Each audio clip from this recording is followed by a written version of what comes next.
Welcome, everybody. This week on Late Night News, we take a look at the Clockway rebellion. I'm completely a little bit worried right now. David Kibuka goes to London. God save our gracious queen. And we examine South Africa's problem child, Limpopo. Yeah. Chester missing interviews, trade and industry minister Rob Davies. I love your passion there. It's passion. It's like Viagra for ministers.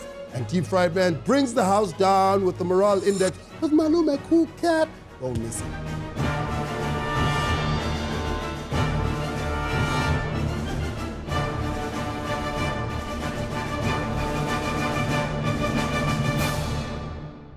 For those of you who don't know, Clockway is a municipality in the northwest formerly known as Potchefstroom, which has been making the headlines in South Africa for all the wrong reasons.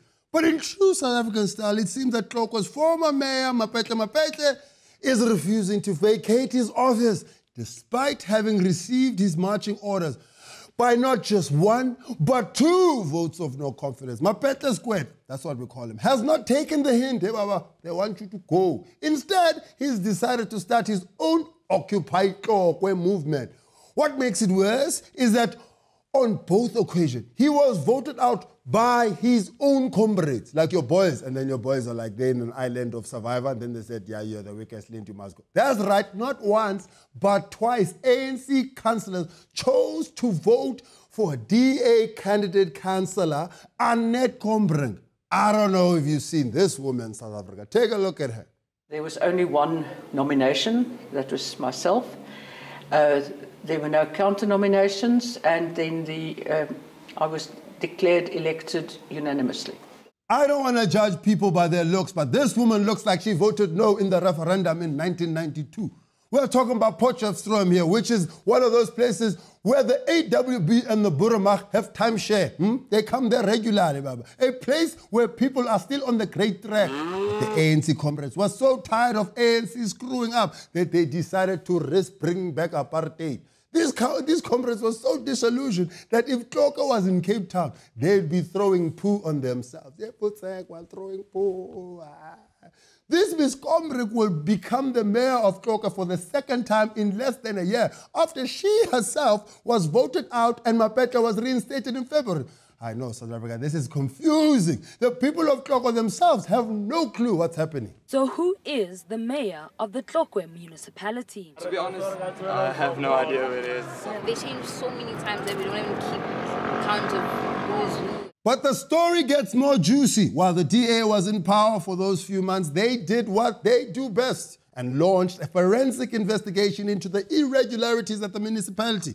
The probe found that the ANC had done what they do best and dubiously bought Mapete a 736,000 Rand customized Mercedes-Benz Batmobile. Mapete also allegedly abused the municipality's disaster management fund and poverty relief fund out of all the places to steal the money. I mean, come on, what will you think? They won't find. If I steal from water, they'll find. Electricity, they will find. But poverty relief and disaster, because disaster, there's no disaster here, so they won't see. You know? The DA don't play. They give them a day, and the next thing, Tulima Donsela will be knocking on your door. Knock, knock. Who's there?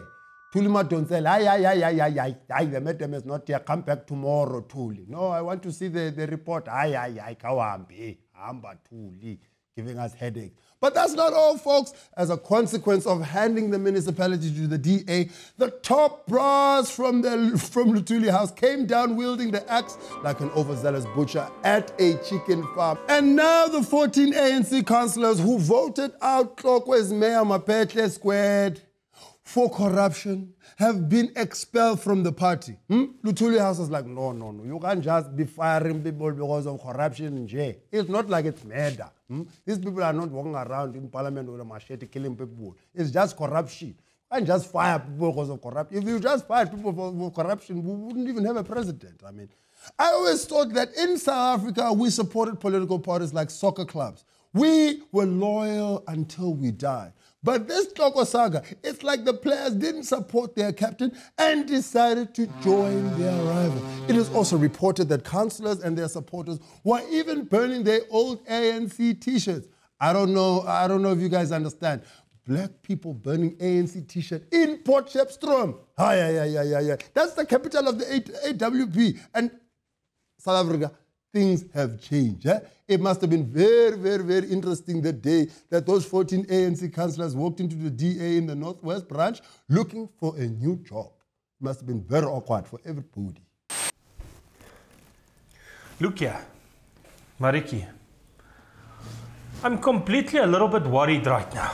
What's the problem now, meneer? You know those people from Mandela's organization? Ja, the ANC meneer. That one with the comrades, Hala. So, what's the problem? They want to now come and join us. Yeah. Does Mrs. Komberink know about this? Yeah.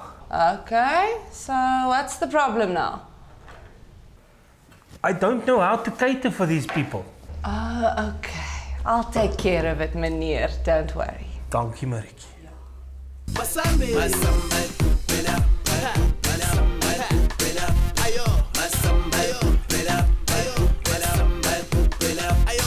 You know things are bad when ANC members are voting for DA mayors, and even Kenny Kunene and Juju's party are seen as a viable option in the elections. Guys, man. Anyway, don't go anywhere. We'll be back after the break with David Kubuka, who's in London, and we'll look at Limpopo's problems and Chester Missing interviews Rob Davies. Find us on Twitter, find us on Facebook, send us emails, and we'll see you in about 2 minutes.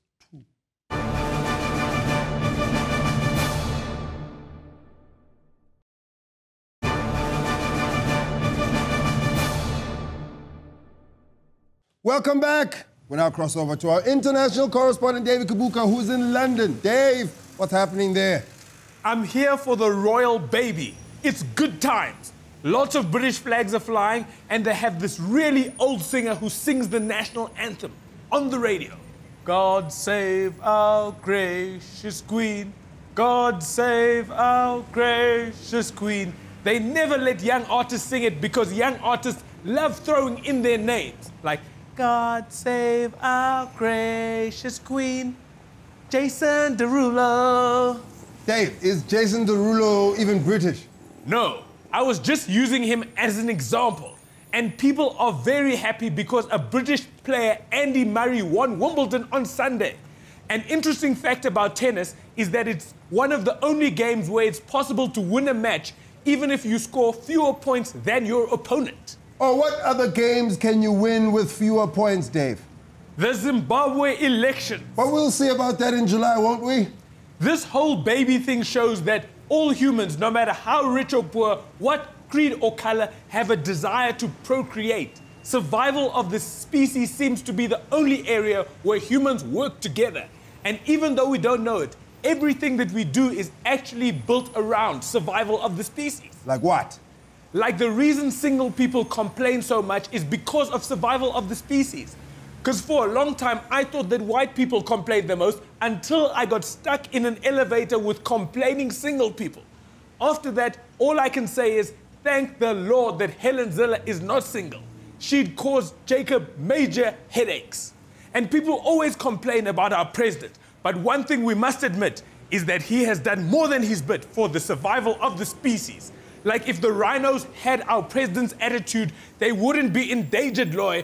They wouldn't be endangered, they would be off of that endangered list. But Dave, why do we have this biological need to survive? Because if we stop having babies, then there'll be no one here when Jesus comes back. He'll be like, I'm back. Where is everybody? Hello? Hello? Anyone? But Dave, when is that gonna happen? How do I know, Loy? How do I know? But I'll tell you this. When Jesus gets back, we are going to have a lot of explaining to do because he's going to ask, where are my rhinos? And we'll have to explain that the Chinese use them as Viagra. Because if it's true that Jesus is white, like they showed us at Sunday school, he is going to be extremely upset about his rhinos. What's with you and rhinos? I just think that it's time for the rhino to be out. Because they've had their run. I mean, rhinos are dinosaurs, and dinosaurs died millions of years ago, so they've done very well. When we see rhinos, shouldn't we just sing, for he's a jolly good fellow, for he's a jolly good fellow, and give them gold watches for long service? Well, this is all good and well, Dave. What if you believe in another religion? Thank you, Lord. Well, always avoiding the question. David Kibuka, ladies and gentlemen, we'll see him next week. When it comes to scandals, corruption, and poor service delivery, I thought Limpopo had done it all. For instance, one sunny afternoon, the Limpopo provincial government was declared bankrupt. No money, bankrupt. They would like us to believe that it was because of a 419 scam. No, we all know it's corruption. They also at some point didn't deliver textbooks to children. Well, actually, we can't just say children because in Limpopo, there are also 21-year-olds doing grade 9. As if that was not enough, just recently, midterm exams at Limpopo schools were suspended because schools had no money to pay for printing of exam papers. Why? Because the bank transfers did not happen on time. I mean, come on, man. Come on. The entire government is changing a system. There is a payment system that are changing. They're moving from version 3 to version 4. All government departments could not make payment, including our education department. Yada, yada, yada, yada, yada, yada, yada. If it wasn't happening for the first time, then we'd listen to you, but it's been happening all this time. But the next scandal has to take the cake. Well, if the cake has not already been stolen in Limpopo. Last week, the Limpopo Traffic Department admitted that they could not issue traffic fines. Wait for it, South Africa. You know why? Wait for it. Why? Because stationery was not delivered. No. Let me say it again, because at home you are still thinking. I mean, Lois said that again. I will. I oblige. The traffic department could not issue fines because they did not have any stationery. Can we not give this province away to someone? I mean, I heard that we tried to give this province to Zimbabwe, and Robert Mugabe was like, yeah, give us 24 hours. We will get back to you. And when we called him back in 24 hours, he was on voicemail. He was not willing to pick up our calls. They were like, keep letting Limpopo. Service delivery is so bad. Mr. Delivery is not called Mr. Deliver. It's called Mr. Omran Dawama 2 months. Yeah. The only thing that is delivered on time in Limpopo is lightning. I really understand if citizens of Limpopo are frustrated and they want to move. But don't come to Joburg, please. Joburg is full. Don't come here to Johannesburg. Move to Mpumalanga, Zimbabwe. But if you're feeling brave, you can go to Swaziland. But Johannesburg is full, Is full. In fact, the whole country is full. Anyway, back to business, because we at LNN like to engage with the people at a grassroots level. So we went and hung out with a traffic cop from Limpopo for a couple of hours. And it's tough, man. It's tough. Look, it's very tough. You know, unfortunately, the lack of service impacts everyone. Hey, Baba. Hey, you were driving 100 in a 60 zone. Your license disc is expired. There's a crack on the window. Your front lights isn't working. The treads on your tires. You're in trouble, my friend. The delivery of our stationery was delayed. Now you know it's month end. And the child wants Dora the Explorer. Officer, you're right, sir. This is the situation I find myself in. I actually really deserve this fine. Yeah, I know you deserve the fine, but can't we do the South African thing, you know? And now at this point, I was hoping this person was going to give me a cool drink or offer me something. We can make a plan. No. I think what's right is a fine. Just please take out a pen right there, a fine for me, hand it over to me, and let me go, please. I've got things to do. I've got meetings. I'm late. I couldn't tell him. I couldn't tell the man that I did not have a pen or a ticket book to give him a ticket, to show him. Where's your license, actually? Make a plan once. Make a plan. I had to let him go. Can you please, please, give me a fine, please. Okay, just go. Go. It's not just the guns and the smacks and palmas and the handcuffs that we use to fight crime. It's also the other things like Prit and staplers and pens and books and the punch and the flip files and the eraser, overhead projector, all those things. At some point, bullets were not delivered. And I had to carry a gun without bullets. Hey! I think that's that gun! I know I don't have bullets. He knows I don't have bullets. Who are we kidding here? He's not gonna stop. catch you. Yeah.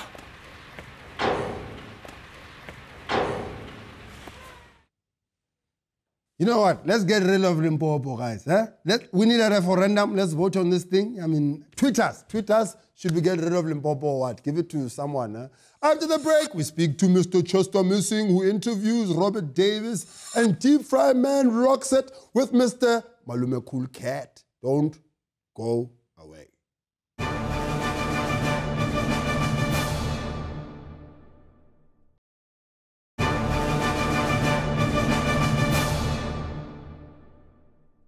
Welcome back. This week, Chester Missing interviewed Trade and Industry Minister Rob Davies. Let's see how it all went down.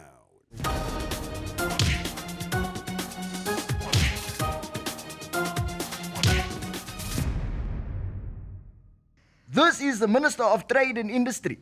He's not a Sheikh or a Gupta, he's Dr. Rob Davies. Hey, how's it going, man? I'm fine, thanks. And how are you? I'm very good, Rick. Dr. Rob, eh? That's a good name for someone who deals with business. They'll steal from you, Rob. Listen, what does a Minister of Trade and Industry actually do? Well, our department, we're responsible for the industrial policy of the country. We're responsible for trying to reindustrialize our country. We're also responsible for promoting trade and investment relations with a whole lot of people around the world. People are saying that you are a communist.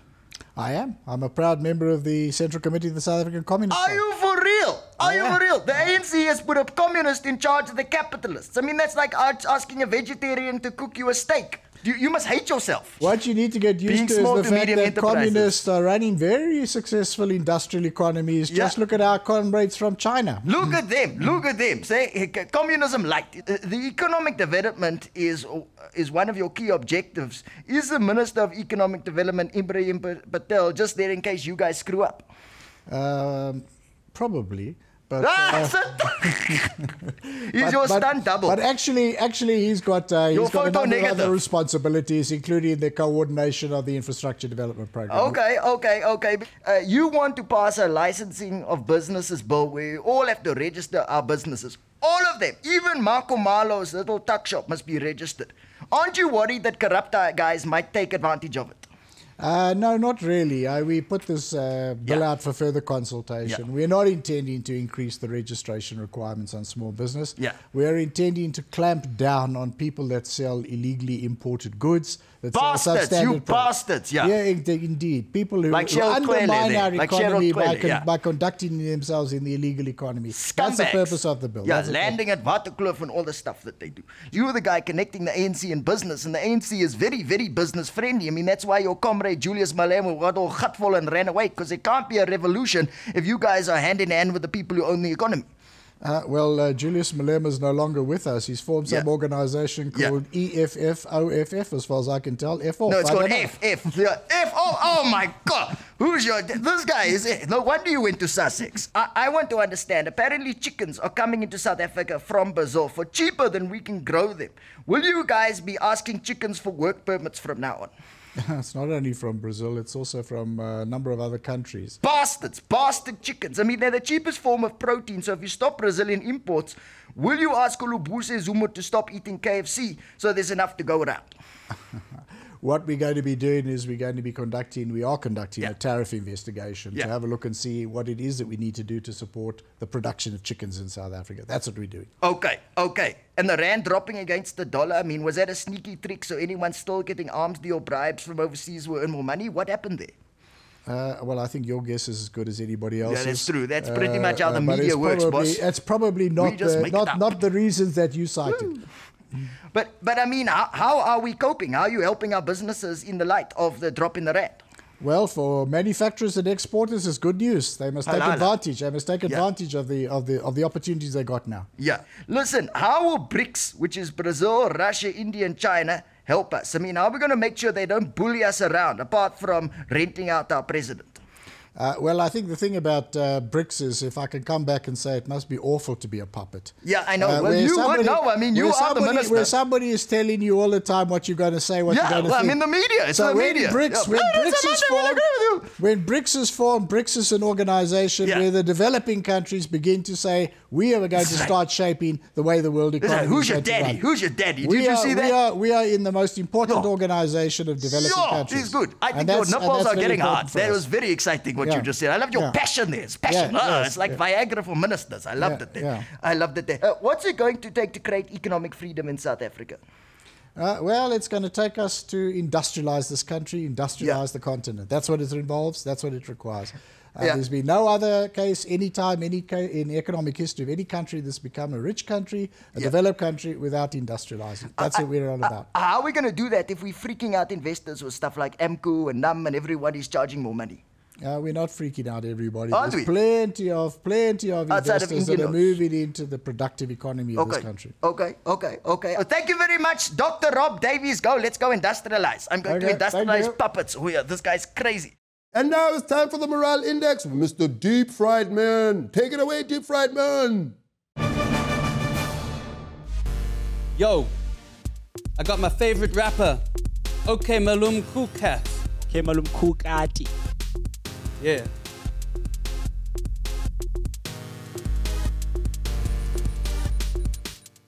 Zoom Zoom is back in the news. Number 1 is in the number 2. He used to shout Amandla Awetu. These days he's more like Nkandla Ayetu. But enough about Nkandla. Let's rather talk about Mandla. I ain't saying he a grave digger, but he been messing with the ancestors. Meanwhile in Zimbabwe, Lindiwe Zulu has pissed off Mugabe. He's frothing at the mouth. He seems so chilled on people love the South. Meanwhile, Juju is back in the news too. He's made a few new friends, and who knew? The dude who used to eat sushi all night now wants to join the economic freedom fight. Now Malema is looking for members. Don't you wanna be a member? Cholozi needs to deal with Nkandla, or Malema will acquire more Amanda. Hey yo, we need more Amanda. Hey, yo. We need more Amanda. Yo, we need more Amanda. Check. We need more Amanda.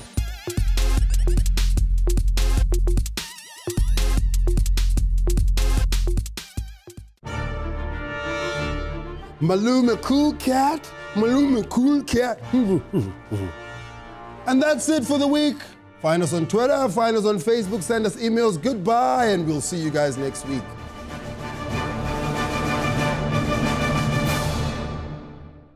News that moves. ENCA.com.